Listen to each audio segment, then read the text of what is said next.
Bueno, video 2 del tema. Entonces, esa posición apática o de rechazo, acá tenemos la acción política y la acción económica, ¿no? Me faltó acá colocar la acción política. Entonces tenemos nuestras 4 categorías y tenemos las subcategorías. Entonces el pensamiento, la subcategoría de la superación y la depresión, las emociones tiene la subcategoría de las emociones positivas y negativas. La acción económica es una acción dependiente o independiente y la acción política también es dependiente o independiente. ¿Sí? Es importante eso. Entonces, y dentro de eso, pues ya están las afirmaciones de los indicadores que se hicieron de cada uno, que son en sí unos indicadores basados en una escala tipo Likert. Entonces ya explico eso un momento. Entonces, bueno, estas son nuestras categorías. Entonces nosotros decimos el sujeto está compuesto por pensamientos, emociones y acciones, solo que las acciones las derivamos en acciones económicas y en acciones políticas. ¿Sí? Entonces, aquí el punto es que cuando se llegó a los indicadores, ahí se construyó la herramienta, porque la idea era poder mirar.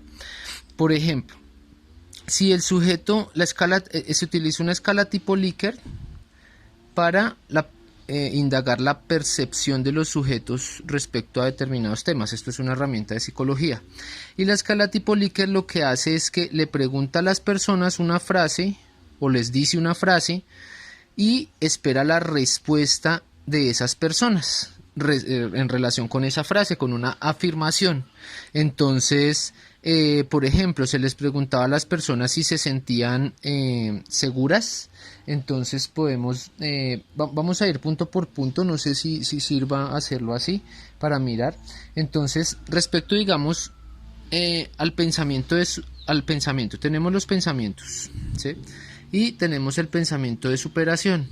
Entonces, respecto al pensamiento de superación, se les dijo algo, una frase que decía: me gusta mi nueva vida, me gusta mi nueva vida. Y entonces a eso el 50% respondió que muy bajo y el 40% respondió bajo, ¿sí?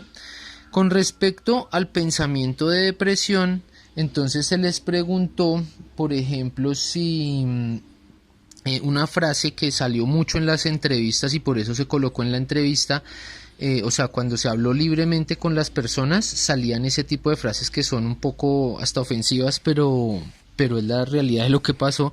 Las personas consideran que no valen nada, entonces se colocó la frase no valgo nada, y a esto resultó que el 70% considera alto el nivel de esa afirmación, considera que se identifica con esa afirmación en un nivel alto.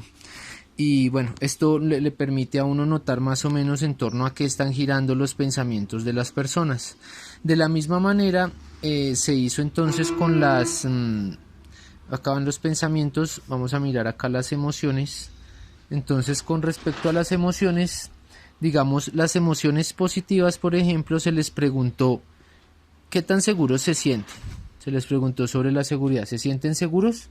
Entonces, el 50% dijo que muy bajo, un nivel de seguridad, sienten un nivel de seguridad muy bajo, y el 30% bajo. O sea, el 80% prácticamente se sienten inseguros, y en lo que dicen es que ellos se sienten todavía como de cierta forma perseguidos, digamos, por estos organismos.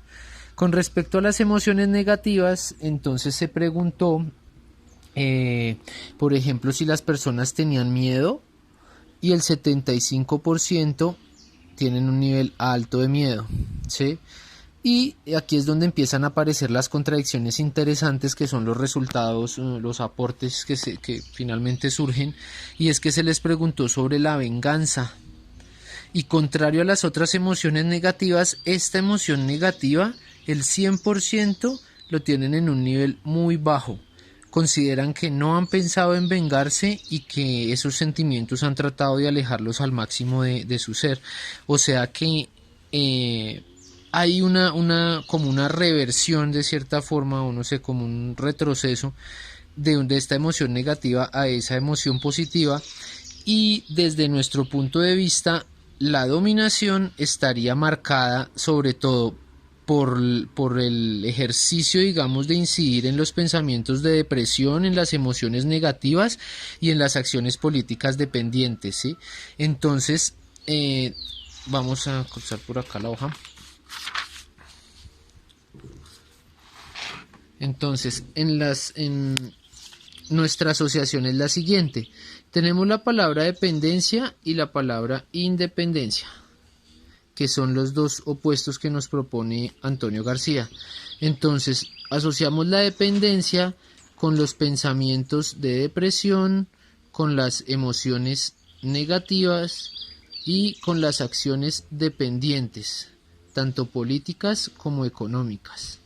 Esta es una asociación que nosotros hicimos, una analogía para poder establecer un criterio metodológico, ¿sí? Y en las independientes lo que establecimos es los pensamientos independientes, las emociones positivas y las acciones, los pensamientos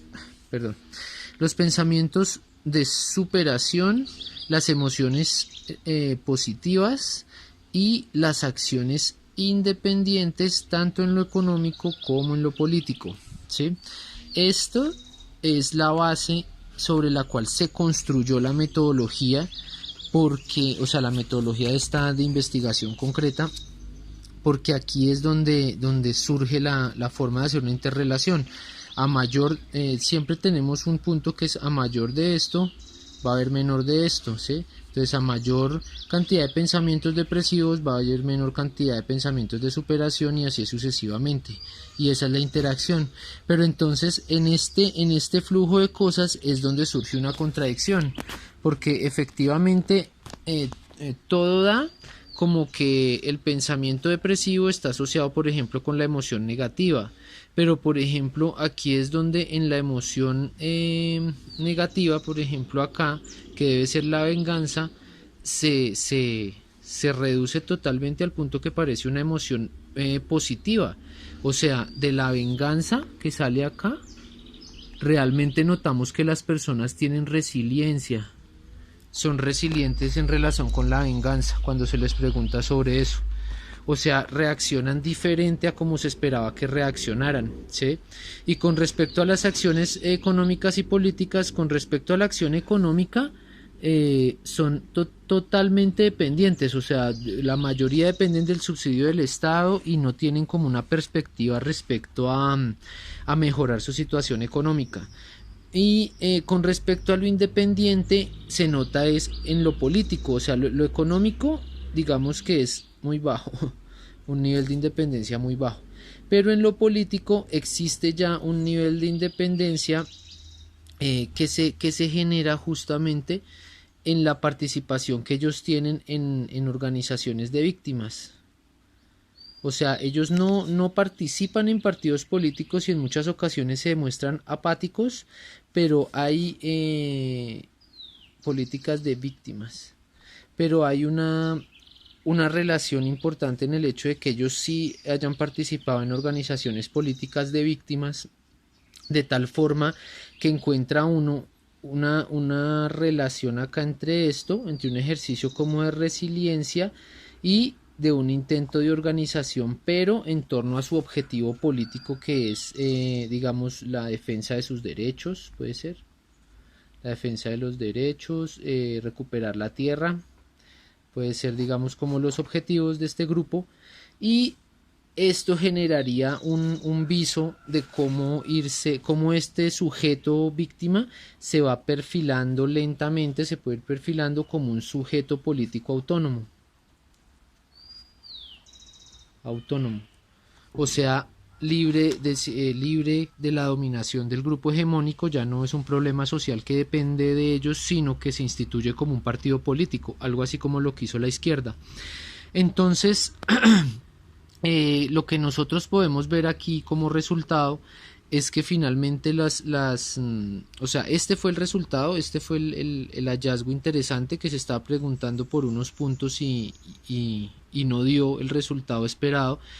Y entonces pudimos notar precisamente cómo la gente está generando un cierto nivel de resistencia, o sea que la dominación, se pudo comprobar la hipótesis que la dominación no es total, la dominación es solo parcial, y por esta razón se intentó instituir un nivel de dominación. Entonces lo que se hizo es que en cada uno de estos niveles que se le preguntó a las personas qué tan identificado se sentía con tal o tal afirmación, se les preguntó con números, y entonces esos niveles finalmente arrojan lo que es el nivel de dependencia hegemónica, que es la línea que se construyó. Ya listo, es que se me ha olvidado este dato exacto. Entonces, y ahí es donde se da uno cuenta cuál es el nivel. Se estableció un nivel de dependencia y un nivel de independencia. Esto, como es una relación dialéctica, el punto es saber qué tanto nivel de independencia o dependencia tiene el sujeto, y resultó que a pesar que casi todo, o sea, tienen muchos pensamientos depresivos, tienen muchas emociones negativas, tienen muchas acciones económicas y políticas dependientes, a pesar de esto, resultó que la mayoría, o sea, el porcentaje más alto es de independencia, o sea, el sujeto es un porcentaje más alto independiente de lo que es dependiente, por una razón, y es por este dato precisamente de la venganza.